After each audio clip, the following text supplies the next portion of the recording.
instructions on your ticket. Just stick to the ticket. He says it twice. And then he pulls a Batman. Yeah. Just disappears and leaves Harry to struggle through the most difficult part of the rest of the journey. Oh, yeah, that was slightly odd. I mean, clearly, he has no kids. He doesn't know how to do kids. Or, guide them in any kind of way. You have a point there. It did skip over that he ended up going back to the bar while Harry was shopping. They cut that out of the movie entirely. Or that Harry went back to the Dursleys for a hot minute. Right, yeah, just lost a month. Yeah.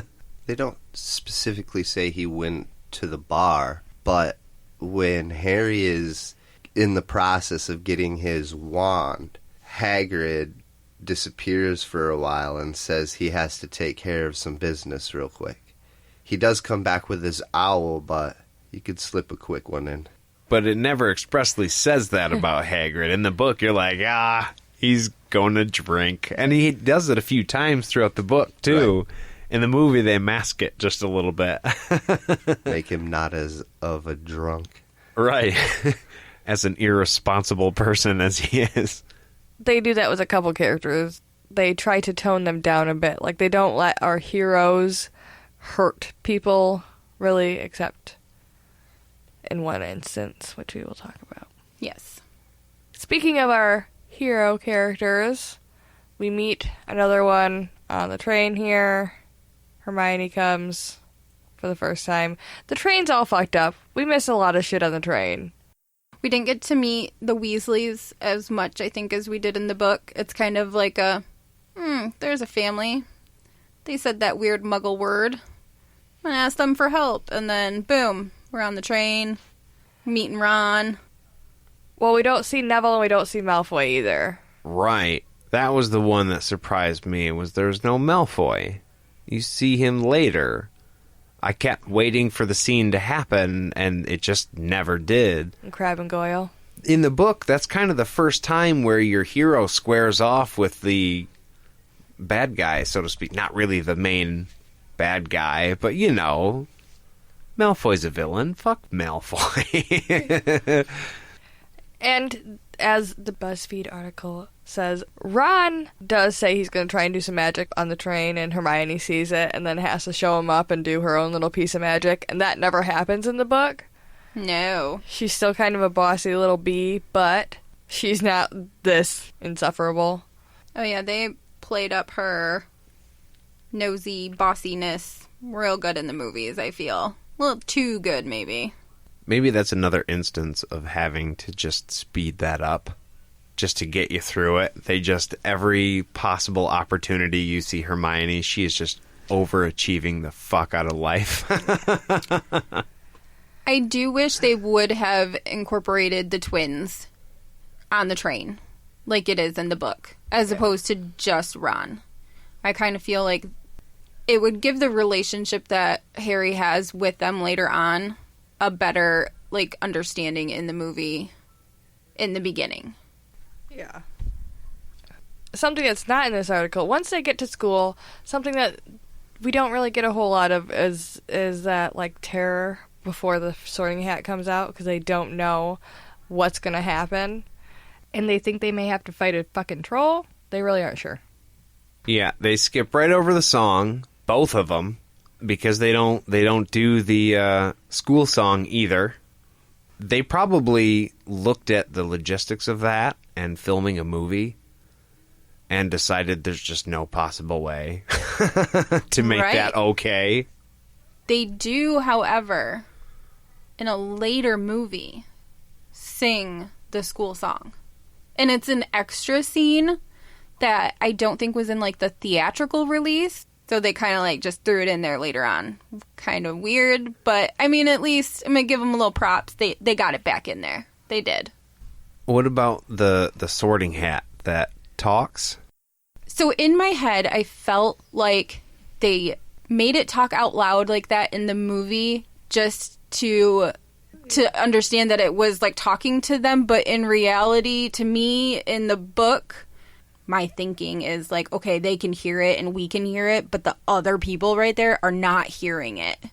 In my head, I tell myself that as I watch it. See, I thought about that, but the way that the camera panned to the rest of the school after he said not Slytherin made me feel like they could hear what the hat was saying. Maybe they couldn't hear Harry, but they could hear the hat.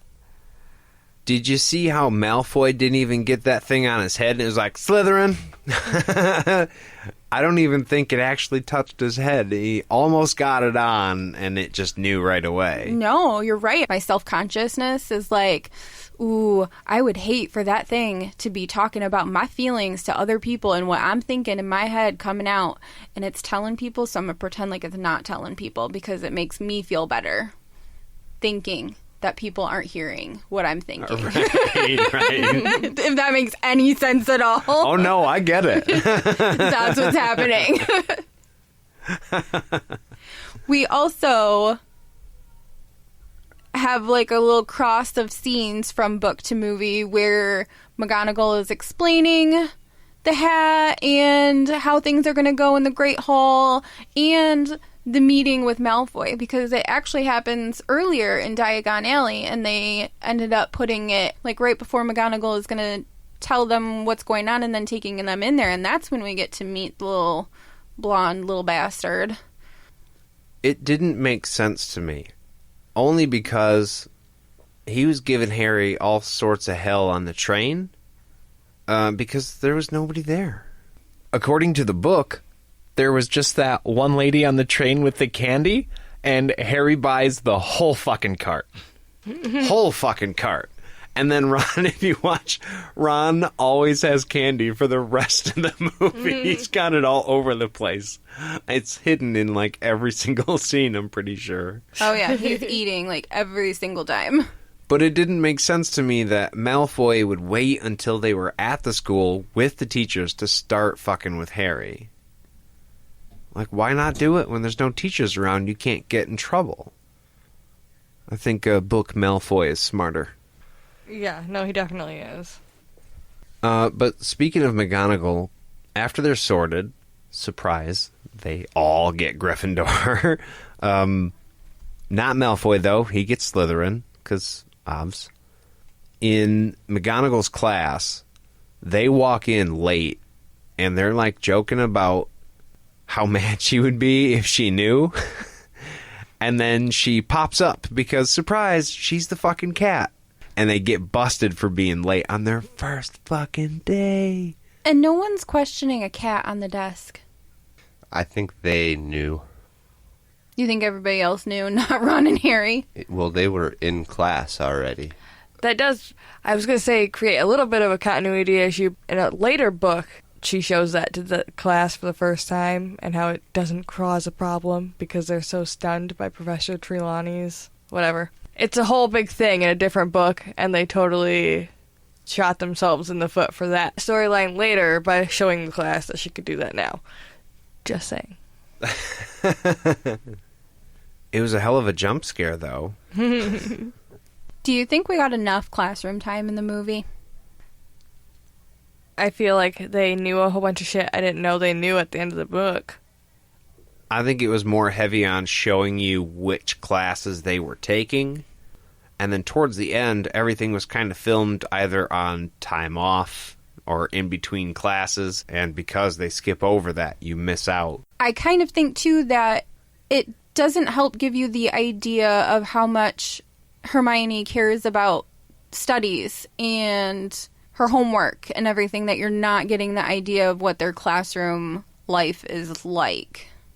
I mean, you see him carrying around books from time to time and everything, but you're not getting the idea that they're in school. Or do they have class all day and everything is just scheduled in between? They probably just got together and decided they'll convene for class whenever Harry's not busy being up somebody's ass trying to find out about the stone. That's none of his fucking business.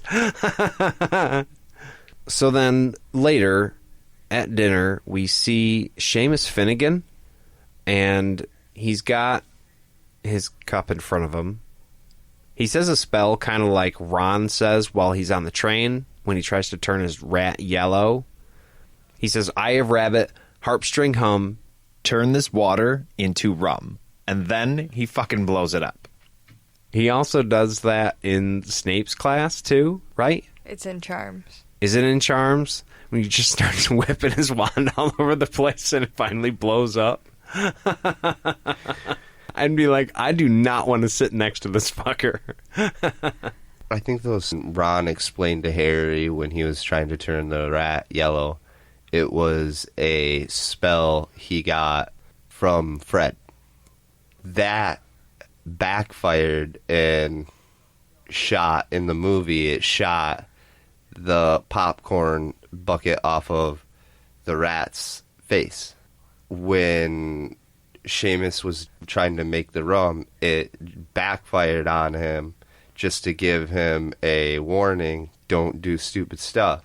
I think those little spells are kind of like little fairy tales for, you know, your older brother or sister to tell you, here, give this a shot and let it backfire to kick you in the ass. You know what I mean? Put your tongue on the battery once to see what it does. So they came to him in confidence, like, dude, teach me some magic before I'm ready. Right, He's like, all right, right. yeah, no, I got one for you. Turn your water into rum. Here, try this. And watch it zap your ass. As older brothers do.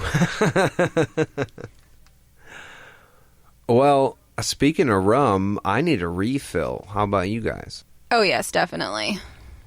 Well, we're going to go refresh our drinks, and we will be back right after this. All right, we are back. Man, those were some good products and or services. We come to the flying lesson scene, and the one thing that they added, according to this BuzzFeed article, is that Ron gets hit in the face with a broomstick, and that never happens in the book. It was kind of slapstick. I noticed it when I watched it, and I didn't remember reading it, so I'm glad that they included it, because it was one of those things that stuck out that really had no purpose. Other than to downgrade Ron's character. Right, because Book Ron is a badass. Like, he might be poor, but he's tough as shit, and he's not always that comedic. Yeah, well, they try to kind of move Hermione, I feel like, into more of the sidekick role, and move Ron into the third wheel a little bit more. Oh, absolutely. I feel like they turned him into the class clown. And I feel like when they do that with characters, it definitely gives them like a lower standard than what we had gotten with that character. They also gave Hermione this really sassy, bossy, good with the quips kind of attitude going on. And I don't think I really got that from her in the books as much as I did in the movies. I think... Well, thinking back to our first couple chapters, she was pretty insufferable, and we could all understand why the boys hated her. Right. I mean, she was clearly annoying. And, yeah, like, you get where I'm going with it, I think, but not... Yeah, I think that they did things like this, though, to try and, like, underlie it, because we didn't have as much time with her as we did in the book, so you don't get as much of the like incessant annoyance that you get, so you have to make their point like very clear very quick, so you get her being like snappy. I think Hermione getting some more of that snappiness, as you called it, by the way, that's the perfect adjective for it. Harry loses out on some of his. In the book, he is sassy as fuck. And in the movie, he kind of says some offhand comments quietly to himself after somebody walks away, but he's not as in your face about it. And so Hermione's making up for that right now. Like you said, it's got to be right now, real fast, and to the point. I feel like they kind of took a blur tool to each of the characters when they put them in the movie. They watered down each of their characters a little bit and like spread out the attributes. They're like, okay, each of them needs a little bit more humor and maybe a little bit more courage. It's very clear, especially in the movie, that each of the kids has their strength.